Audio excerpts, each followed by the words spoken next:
empezar de una vez. Vamos a empezar de una vez así, sin más rollo. Ya saben, como les dije, si hay dudas, siempre que quieran agregar algo, lo pueden hacer. Me pueden interrumpir sin problema, ¿no? Primero, y esto es pregunta de examen siempre, ¿no? Definición y utilidad de la historia. No nada más quiero que me digas cuál es la definición, sino también qué utilidad tiene, o sea, qué uso le damos, en qué nos sirve. Eso significa la utilidad, ¿no? La definición más completa de historia significa que es una ciencia social que estudia el pasado para ayudar a los seres humanos a entender la sociedad en la que viven, pero comprender el presente. Esto, apúntenlo de la manera, yo estoy, si se fijan, subrayando las palabras claves. La historia, primero que nada, es una ciencia social. Ahorita vamos a ver un resumen hay varias ciencias sociales, la geografía, la psicología, la política, la economía, y la historia también es una, ¿eh? ¿Qué hace la historia? Estudia el pasado para ayudar a que nosotros entendamos cómo es lo que ahorita mencionaba. Oye, ¿por qué el mexicano es así? ¿Por qué tenemos estas costumbres, algunas buenas y algunas malas? Ah, pues hay que estudiar la historia, ¿no? Ahí nos damos cuenta de dónde vienen ciertas costumbres, ciertas palabras, ciertas mañas buenas y malas que podamos tener, ¿no? Y comprender su presente. Hay una frase que dice, si quieres entender por qué tu presente está tan jodido, fíjate en el pasado, ¿no? Siempre fíjate en el pasado y ahí te vas a dar cuenta, ¿no? Entonces, esta es pregunta de examen siempre. Entonces, ya vimos qué es y para qué sirve, ¿no? Y también aquí dice que la historia debe enseñarnos la utilidad de leer el periodo para ayudarnos a comprender mejor nuestro presente. Lo mismo que está arriba, con otras palabras. Este es un ejemplo de reactivo, pero fíjense que aquí está la respuesta como quiera, ¿eh? Pero dice, ¿en qué consiste la utilidad de la historia? Dice, ¿nos ayuda a saber más del mundo? Pues no. ¿Nos ayuda a ser mejores personas? Pues es que puede ser que sí, pero no es para eso, para lo que sirve. ¿Nos ayuda a comparar épocas? Podría ser, pero la historia no sirve para eso sirve el análisis, nos ayuda a comprender el presente. Aquí dice arriba, nos ayuda a comprender el presente. Esa es pregunta de examen siempre, ¿no? ¿La historia qué es? ¿Es una metodología? ¿Es una ciencia social? ¿Es una materia escolar? ¿O es una explicación subjetiva? Mucha gente elige esta, aunque no me crean. Mucha gente dice, la historia es una materia escolar, es una ciencia social. Es una ciencia social, ¿no? Esto también se los van a preguntar prácticamente siempre. Fuentes de la historia, ¿no? El historiador aborda su objeto de estudio, que es depende de lo que él vaya a estudiar, qué parte de la historia, qué momento específicamente.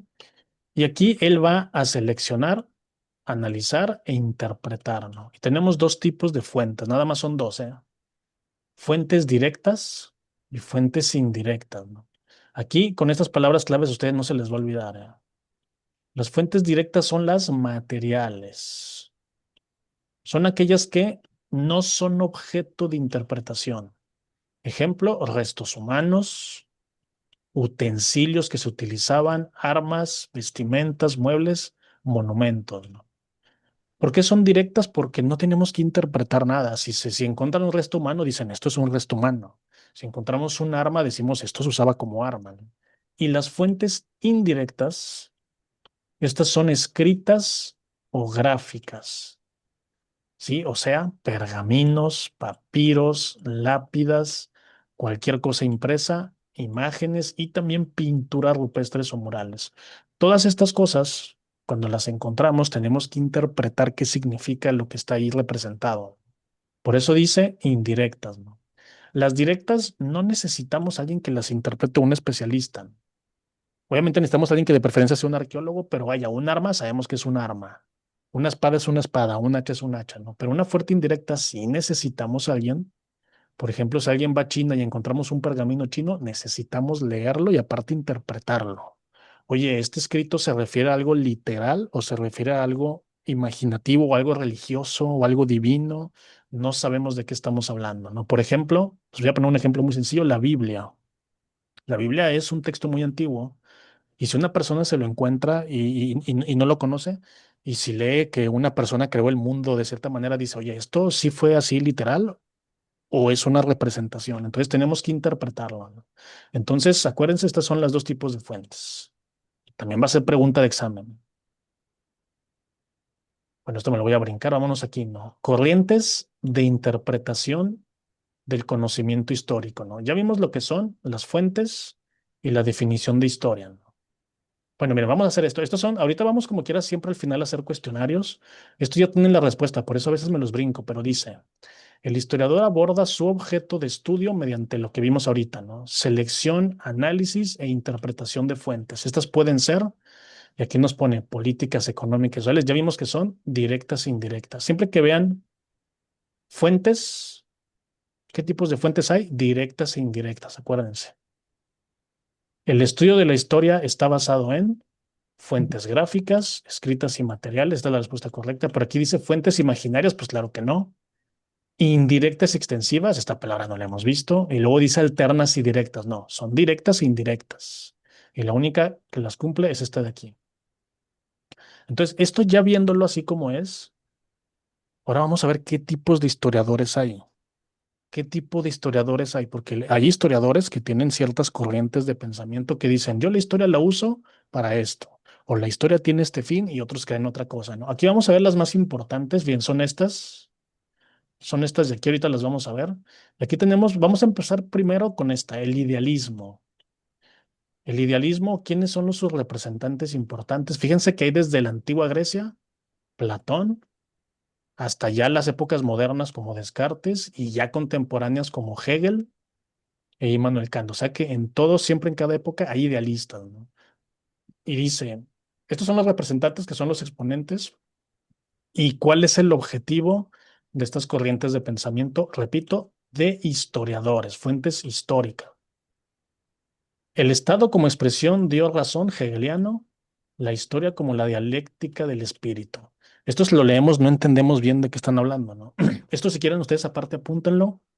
¿Qué es el idealismo? Es más o menos así en palabras sencillas. Es cuando la gente dice, estamos aquí con un objetivo, con un motivo, y es un motivo de que Dios así lo quiso.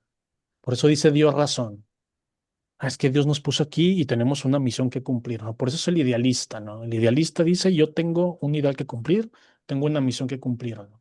Y también es la dialéctica del espíritu. Esta palabra dialéctica la vamos a estar viendo más adelante a detalle. Dialéctica, ¿qué quiere decir? Que estamos poniendo dos ideas contrarias como a enfrentarse.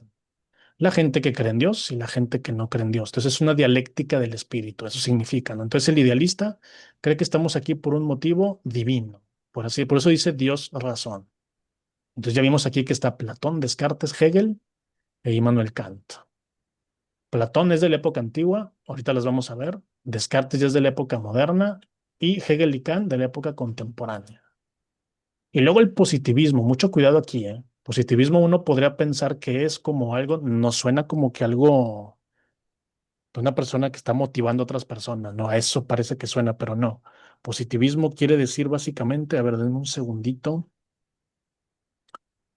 Ahí está. Positivo, déjame nada más mandar otra vez, voy a mandar el enlace así rapidito, ¿eh? Ahí está. Es el mismo que ya vieron los que están aquí, es el mismo que ya tenían, nada más es para la gente que va entrando. Positivismo nos suena como a una persona que nos está motivando a ser positivos, pero no. El positivismo lo vamos a ver aquí y también lo vamos a volver a ver más adelante en Historia de México, ¿eh? Porque por este les van a preguntar en el examen siempre. Positivismo no es ser positivos, positivismo es una manera de interpretar y de ver y de usar la historia que dice estudiar la historia desde la metodología utilizada por esta es la palabra clave, ciencias experimentales. O sea, la física, química, biología, geografía, esas son las ciencias experimentales. Enriquecer la historia con dato exacto. Las ciencias experimentales son datos exactos, son ciencias exactas también. Y el hecho social considerado fuera de la conciencia del individuo. El positivismo es una rama de la historia, no, no es una rama, es una corriente histórica que dice, si queremos aprender bien la historia, hay que meterle las ciencias experimentales. Se entiende mejor si estudiamos una guerra, si la estudiamos con su geografía, con su psicología social, con su economía, con todo eso. Se entiende mejor así. O sea, no nada más hay que enseñar la historia como buenos y malos, sino hay que enseñarla como todo lo que contiene también los conceptos económicos, ¿no? Les voy a poner un ejemplo bien sencillo. Creo que aquí muchos conocemos la historia de la guerra de Troya, ¿no? La que pelearon París, Héctor, Aquiles, todos ellos, ¿no? Una persona que ve la historia de una manera romántica va a decir, ah, es que esa guerra fue por Helena de Troya, ¿no? Porque París se robó a Helena, entonces ahí se creó un conflicto, ¿no? Así nos la cuentan, así la cuenta la cultura helénica o griega. Pero una persona, un positivista, por decirlo de una manera burda, va a decir, no, eso no fue por Helena, o sea, esa guerra no fue por una mujer, esa guerra se hizo por una cuestión económica. Los troyanos estaban en una parte de lo que hoy es Turquía, entonces estaban dominando una parte importante del Mediterráneo, donde está el hoy conocido como Canal de Suez, que es un pasaje para el Medio Oriente. Entonces, no, pues los griegos querían dominar esa zona, ¿no? Entonces, eso es un ejemplo de algo positivista, ¿no? Que es que no, vamos a estudiar la geografía, la economía y como que otros factores y no, las guerras no son por motivos de buenos y malos, es por cuestiones económicas y geográficas, ¿no? Aquí, este es el que no vamos a decir que la inventa, pero es el que la desarrolla Auguste Comte. Aquí le falta un acento a la S. Auguste Comte. Siempre les van a preguntar por dos. ¿Quién la creó a nivel mundial? Fue Comte. ¿Y quién la trajo a México? Eso lo vamos a ver más adelante, pero fue Gavino Barreda. Gavino Barreda es el que la trae a México. Siempre les van a preguntar esas dos cosas en el examen. Entonces, positivismo es ciencias experimentales. Al rato se los voy a preguntar. Materialismo histórico, este también lo vamos a ver más a detalle más adelante. Dice Karl Marx y Friedrich Engels. Quienes de ustedes conozcan y lean mucho ya conocerán estos nombres. Son prácticamente, esto después se va a convertir en los principios del socialismo y el comunismo. También se le conoce como, aquí está materialismo histórico o marxismo, también le dicen, todo es lo mismo, ¿no? Afirma que el factor económico es determinante en la historia. Explica la historia como una lucha de clases, eso lo vamos a ver ahorita en un ratito más, y considera al Estado como instrumento de una clase explotadora. O sea que Marx, repito, esto lo vamos a ver un poquito más adelante a detalle. Aquí nada más quiero que vean así, esto es muy rápido, ¿eh? Es como una introducción nada más. Siempre que vean idealismo, acuérdense de Platón, Descartes. Oye, de estos cuatro, no me voy a aprender los cuatro. ¿De quién? ¿De quién? Acuérdense más que nada de Platón y de Descartes. ¿Qué quería el idealismo? Dios razón. Dios razón. Fíjense cómo aquí está la palabra dialéctica y fíjense cómo aquí abajo también está esto de la lucha de clases. Es algo muy parecido, van de la mano. Positivismo ya vimos, ciencias experimentales. Hay que estudiar la historia con ciencias experimentales. Y materialismo histórico es, materialismo quiere decir las cosas que consumimos y que producimos a través de la historia. Marx hizo un estudio, ahorita vamos a ver las diferentes épocas, edad antigua, media, moderna y contemporánea, y él dijo, en cada era diferente, como que el ser humano tenía diferentes motivaciones, teníamos diferentes sistemas económicos y eso nos ha ido afectando. Hoy, por ejemplo, la sociedad es muy capitalista, ¿no? Entonces Marx eso lo veía como algo negativo, ¿no? Porque Marx en pocas palabras decía, oye, antes éramos como que colectivistas, ¿no? En la época antigua, en épocas prehistóricas, todo era de todos, no había propiedad privada, nadie tenía una casa, nadie tenía un negocio, y como él decía que pues todos éramos felices, ¿no? Y luego vino la Edad Media, la Edad Antigua, donde hubo esclavos.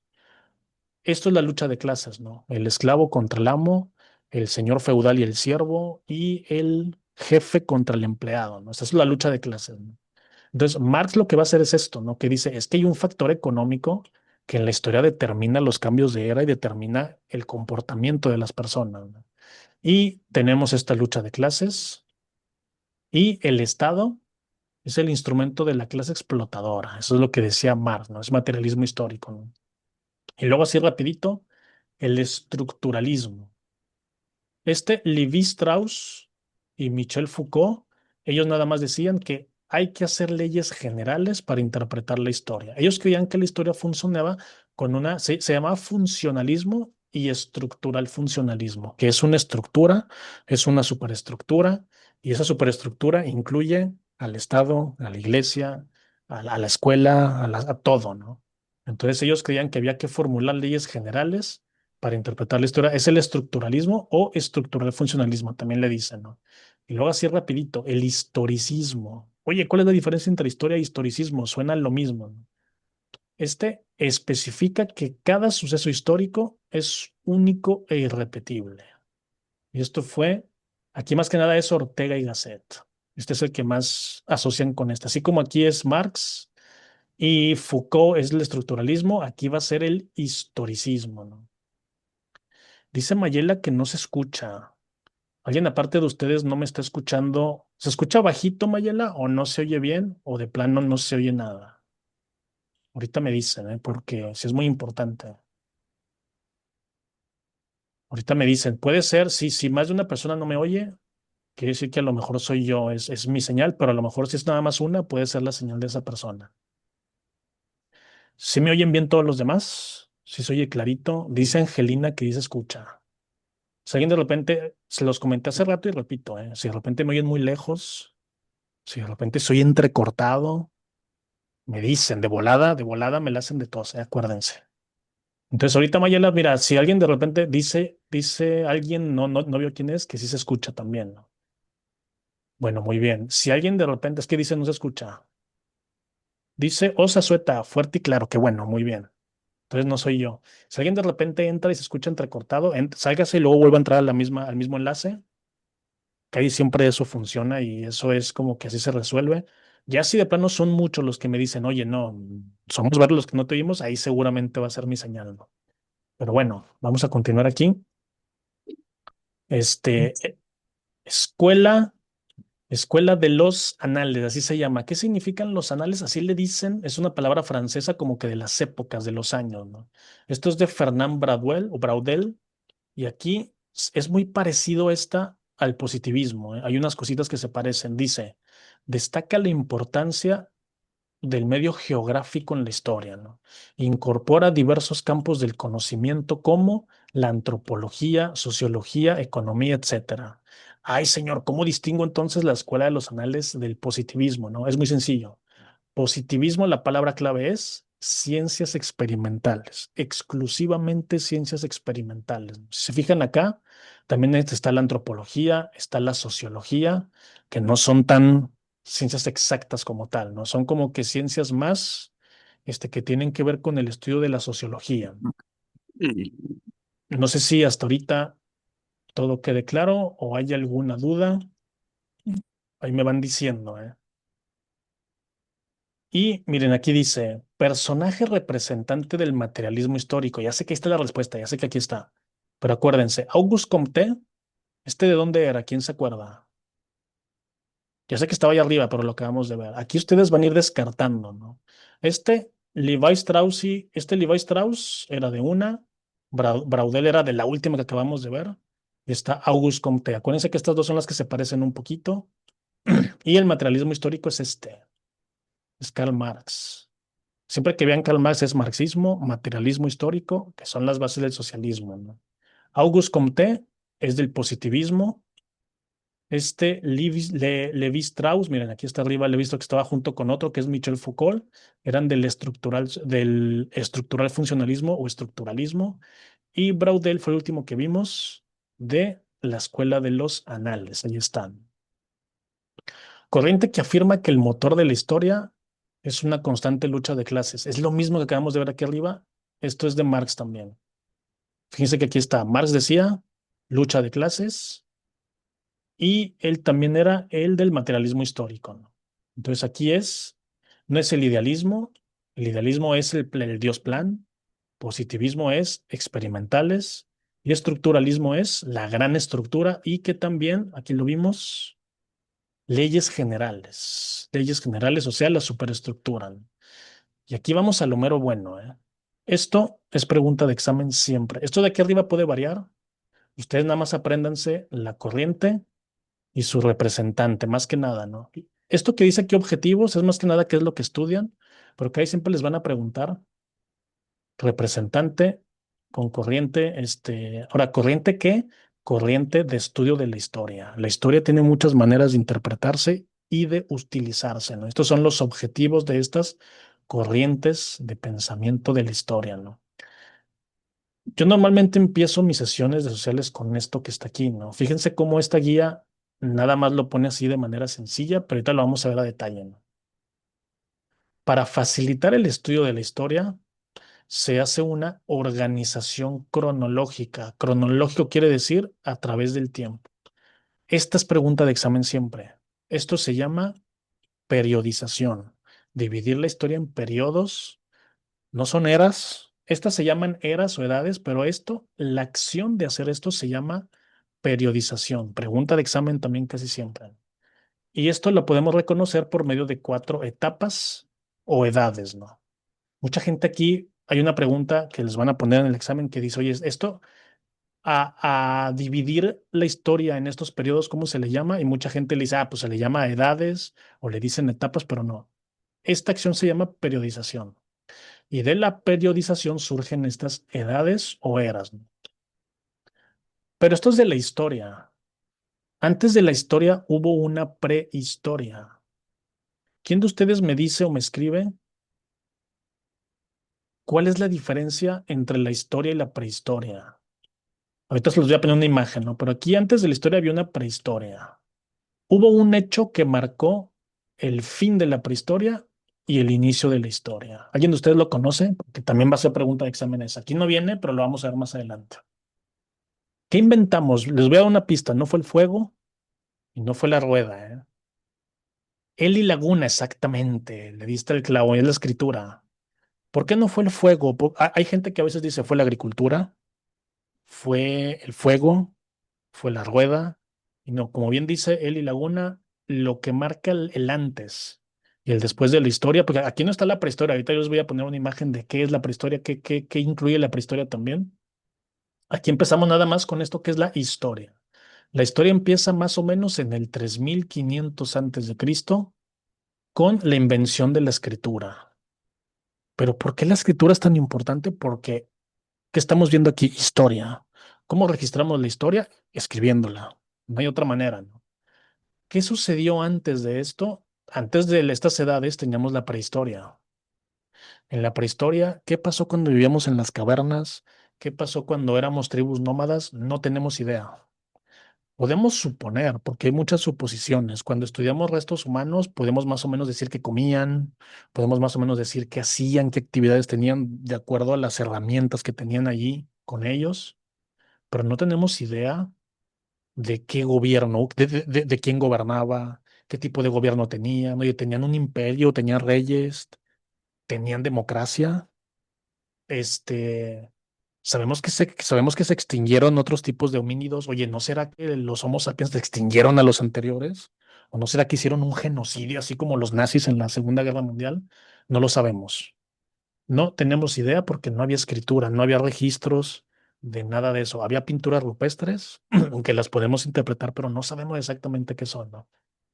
Es más o menos por el 3000 y el 3500 antes de Cristo que ya la gente empieza a desarrollar un alfabeto y ya empezamos a escribir, ¿no? Y cuando escribimos ya la gente empieza a decir, mira, en esta época, en este año nos gobierna este emperador, ¿no? Y estamos peleados con este otro imperio que está de aquel lado. Y ya se registran las guerras, se registran los imperios, se registran los gobiernos, los logros, los fracasos, todo eso se va registrando, ¿no? Entonces aquí ahorita regresando, ahorita nos vamos a tomar un pequeño descansito, pero ahorita regresando vamos a ver esto a detalle, porque sí hay que distinguir muy bien estas eras, ¿no? Es uno de los primeros dolores de cabeza cuando estudiamos historia, ¿no? La edad antigua. Aquí lo que sí quiero, esto sí quiero que se lo aprendan y lo apunten, ¿qué abarca de dónde a dónde? Tenemos que saber cuándo, fíjense que cuando este, por ejemplo, empieza en el 3500, no dice con qué acontecimiento, pero ahorita ya lo mencionaron, es con la escritura. Y la edad antigua empieza oficialmente con la invención de la escritura y termina con la caída del Imperio Romano de Occidente. Este año sí apúntenlo, en el 476 después de Cristo. O sea que esta época duró más o menos como 4000 años, ¿no? Del 3500 antes de Cristo al 476, ¿no? Y luego tenemos la Edad Media. Se caracteriza por el feudalismo, ahorita vamos a ver qué es eso, y las cruzadas también, ahorita vamos a ver qué es eso, hasta la caída del Imperio Romano de Oriente. A ver, señor, ya me hice bolas, ¿qué? ¿Había dos imperios romanos? Sí. Era uno, pero se dividió en dos. El de Oriente, que también se le conoce a este como bizantino, como el Imperio Bizantino, o también Constantinopla. Pero fíjense el año, esto ya fue en el 1453. Hay otras guías que a lo mejor ustedes les ponen este año, 1492. ¿Quién de ustedes me dice qué pasó en 1492? Si deben de saber, ¿eh? Si no lo saben, no, no, no, sí deben de saberlo. A ver, ahorita quién me lo dice, quién me lo escribe. ¿Qué pasó en el mundo? Pasaron varias cosas, ¿eh? Pasaron muchas cosas, pero hubo una que afectó más que las otras, ¿no? En 1492 los españoles expulsaron, dice, es que no veo tu nombre, pero dice la colonización, exactamente. Fue cuando llegó Cristóbal Colón. Llegó Cristóbal Colón. Y luego después va a llegar aquí Hernán Cortés a México, van a llegar otros ahí exploradores a lo que es América, ¿no? Pero es el descubrimiento de América, exactamente. Lil Laguna anda con todo muy bien, el descubrimiento de América, ¿no? Este año también es el año en el que expulsan a los judíos de España y también es el año en el que expulsan también de España. En España pasaron muchas cosas este año, ¿eh? A principios de año, si no me equivoco, se liberan del último reducto musulmán. Eso ahorita lo vamos a ver, porque acuérdense que España estuvo invadida por musulmanes muchos siglos, ¿no? Y luego también este año expulsan a los judíos de España, a los sefardíes, que también vienen muchos aquí a México, y también es el descubrimiento de América, ¿no? Pero esto, si se fijan, es un poquito después de 1453. Están conectadas estos 2 años, ahorita lo vamos a ver, ¿no? Y luego después, cuando cae el Imperio Romano de Oriente, o cuando se descubre América, empieza la Edad Moderna, ¿no? Que justo empieza con estas dos fechas y termina, aquí no dice, fíjense, aquí no dice, pero termina con la Revolución Francesa. Y la Revolución Francesa es lo que le va a dar inicio a la edad contemporánea, que es la nuestra, es en la que estamos viviendo hoy. Mucho cuidado aquí. Estos los pueden preguntar de varias formas. Una, la más común, es que les van a poner las diferentes eras así y les van a poner que las ordenen. O los eventos que estuvieron que marcan el inicio o el fin de cada una. Mucha gente comete el error de pensar que la edad moderna es la más nueva, porque moderno no suena a nuevo, a moderno, ¿no? Contemporánea es la más nueva. Suena muy raro, suena muy contradictorio, ¿no? Se llamaba Edad Moderna hablando de relativamente a la Edad Media, ¿no? Pero en la edad en la que estamos nosotros hoy es la contemporánea. Contemporáneo quiere decir de nuestro tiempo. Con y temporáneo quiere decir tiempo. Y con que comparte, o sea, de nuestro tiempo, ¿no? Esto inicia con la Revolución Francesa. Este año también apúntenlo porque este año lo vamos a estar viendo más adelante muchas veces. No tiene pierde, ¿eh? Es el 1000 y luego son tres números seguidos. 789. 1789 o 1789. Revolución Francesa, que la vamos a estudiar más a detalle más adelante, porque fue un suceso muy importante. Hasta ahorita vamos a ver esto a detalle, porque vamos a identificar y a distinguir cada una de estas eras. Son preguntas de examen siempre. Antes de irnos, no sé si alguien de ustedes tenga alguna duda, alguna pregunta, alguna queja. Ahorita me dices, Mayela, si ya me oyes bien, si era una cosa de ahí de tu compu o algo. Ahorita me dicen si me escuchan bien. Ahorita como quiera, miren, vamos a tomarnos unos minutillos para que no se nos queme el cerebro ahí tantito. Vamos a tomarnos unos 5 o 10 minutos. Ahorita les voy a mandar otro enlace. Vamos a seguir estudiando esto más a detalle. No sé si hay alguna duda, pregunta, queja, sugerencia, o si alguien quiere agregar algo que yo no mencioné. Bueno, ahorita como quiera, así como les mandé este enlace en el grupo, ahorita les mando otro. Dice Eli, todo bien, dice, todo bien hasta ahorita. Dice, hasta ahorita no estamos sufriendo tanto, ¿no? Bueno, qué bueno que no se están durmiendo porque el problema con sociales es ese, ¿eh? Que puede ser un poquito tedioso. Muchas gracias por tus palabras, muchas gracias. Este, no, también ustedes tienen mérito por no dormirse, ¿eh? Porque esto, alguien de ustedes agarra esta guía, se pone a leerla y ya da flojera, ¿eh? La intención aquí es hacer eso, es estarlo así como que desmenuzando y ir entendiendo cada una de estas palabras. Pero bueno, ahorita les mando el enlace de la siguiente hora y ahorita les seguimos en un ratito.